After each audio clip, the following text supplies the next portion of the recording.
నమస్కారం కృష్ణారావు గారు. హిందూ మహాసముద్రంలో గ్రేటర్ నికోబార్ ఐలాండ్ దాన్ని పర్యావరణాన్ని పరిరక్షిస్తూ దాన్ని ఒక స్ట్రాటజిక్ హబ్గా మార్చడం కోసం అని చెప్పి ఒక ప్రణాళిక అనేది రచించారు.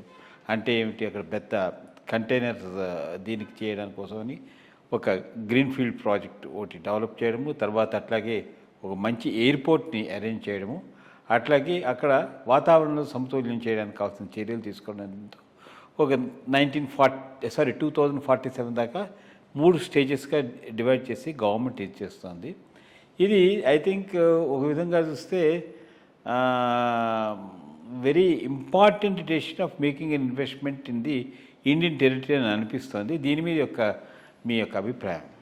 ఇది గేమ్ చేంజింగ్, దాంట్లో ఏమీ డౌట్ లేదు. Game changing project, lot of benefit to the country. అసలు ఇన్నాళ్ల వరకు దీని గురించి ఎందుకు ఆలోచించలేదా అని కూడా మనం అనుకోవాల్సినటువంటి అవసరం ఉన్నంత ప్రాజెక్ట్. దీనికి 2-3 పెద్ద స్ట్రాటజిక్ థింగ్స్ ఏంటి అంటే, ఇప్పుడు ఈ షిప్పింగ్ లైన్స్లో లాట్ ఆఫ్ ట్రాన్స్షిప్మెంట్ జరుగుతూ ఉంటుంది. ఆ హబ్గా సింగపూర్ ఉంది. ఆ హబ్ ఈ గ్రేటర్ నికోబార్ ఐలాండ్ కావచ్చు. సో పెద్ద బిజినెస్ ఒకటి ఇండియాకు వచ్చేటటువంటి అవకాశం. రెండోది, దాని లొకేషన్ ఎట్లా ఉందంటే మలాకా స్ట్రైట్స్, ఆ మలాకా జలసంధికి పక్కకు వస్తుంది. ఓవర్సీయింగ్ మలాకా జలసంధి.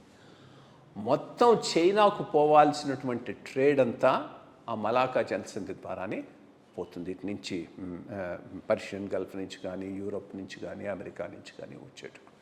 సో చాలా ఇంపార్టెంట్ పాయింట్ ఫర్ చైనా. అది ఈక్వల్లీ ఇంపార్టెంట్ ఫర్ అమెరికా. ఎందుకంటే ఎప్పుడైనా చైనాను చోక్ చేయదలుచుకుంటే మలాకా జలసంధిని ఇప్పుడు ఆ స్ట్రైట్ ఆఫ్ హార్మూజ్ను బ్లాక్ చేసినట్టుగా బ్లాక్ చేయడానికి అమెరికా ప్రయత్నం చేయొచ్చు.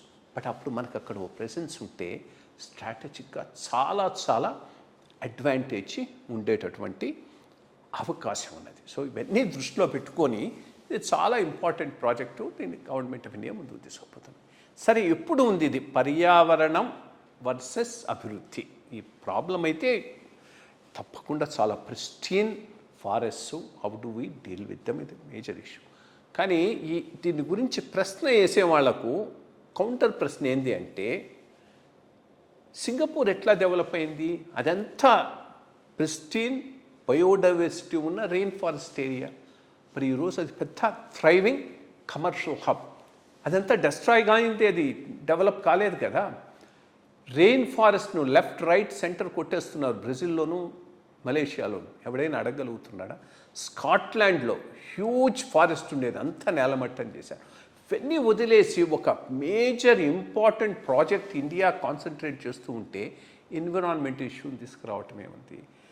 చైనీస్ లాబీ దీనికి అగెనిస్ట్గా వర్క్ చేస్తూ ఉందా అనేది మాత్రం తప్పకుండా ఉంది. ఎందుకంటే ఇది కనుక సక్సెస్ అయితే చైనాకు problem.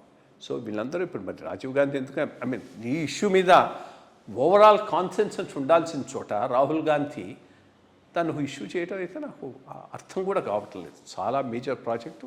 We wish it goes off as proposed. నమస్కారం అండి. Thank you.